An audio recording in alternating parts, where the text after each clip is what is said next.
Hello, this is Sidney Potter in Pasadena, California with Potter Equities. I thank you for your time. I've been asked to comment on how to withdraw from escrow. That's a fairly important element there. It's almost like walking through raindrops, walking through minefields. It can be fairly treacherous, and it's very particular because there's a potentiality that you may lose your money. So please listen up. I think I've got a few insights to possibly prevent a situation where you actually lose your money, because getting your money back is actually pretty and critically important. First and foremost, what type of methodology do you employ? And the way in which you engage what I call preventive medicine in making certain that you get your money back or you withdraw your deposit from escrow is all about the contract contingencies. The contract contingencies are what you map out before you get to escrow, and that way you're able to solve problems and put these forest fires before they actually occur.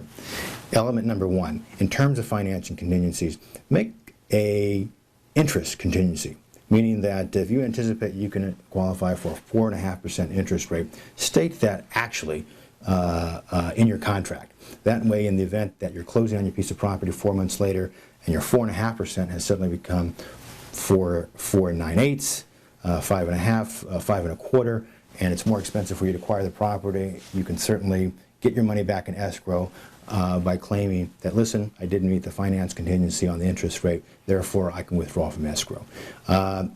Similarly, in terms of a finance contingency, and this is item number 2, tie it into the down payment. It's what we call the LTV, the loan to value. You're willing to do 3.5% down, which is standard FHA financing on the purchase of a home. You put that language in the contract and find out, lo and behold, unfortunately, you don't qualify. Not only do you not qualify for FHA loan, but you go conventional and they require 5 to 10% down, certainly more than what you wanted to put down. You certainly have no interest in acquiring the property. That would be grounds to nullify the contract, and as a result, withdraw your money from escrow. Item number 2, select the escrow in which you do business with. Now, this is all predicated upon jurisdiction and locality. Some jurisdictions let the seller have the caveat, or at least the customary choice of escrow. Some jurisdictions, locations, give that entitlement to the borrower. If you want to control the situation, go with an escrow-friendly location that you have a pre-existing relationship, or it's been certainly recommended to you. It's what I certainly always do, and what I tell my clients. Also, in terms of the contract, make it contingent upon having both signatures of both the buyer and the seller in order to release the funds. You don't want to get a Monday morning surprise where you've seen and you've been notified by the escrow that the seller has taken your pass-through deposit without your signature. So make certain that that's codified within the purchase and sell escrow agreement. Another item here. If you want to get out of escrow and you're a bit itchy, you don't want to close on the piece of property, and you are the seller, you can always option to have what they call a termination fee in there. A termination fee is simply the option to pay a pre-stated amount in which to disengorge yourself from the contract.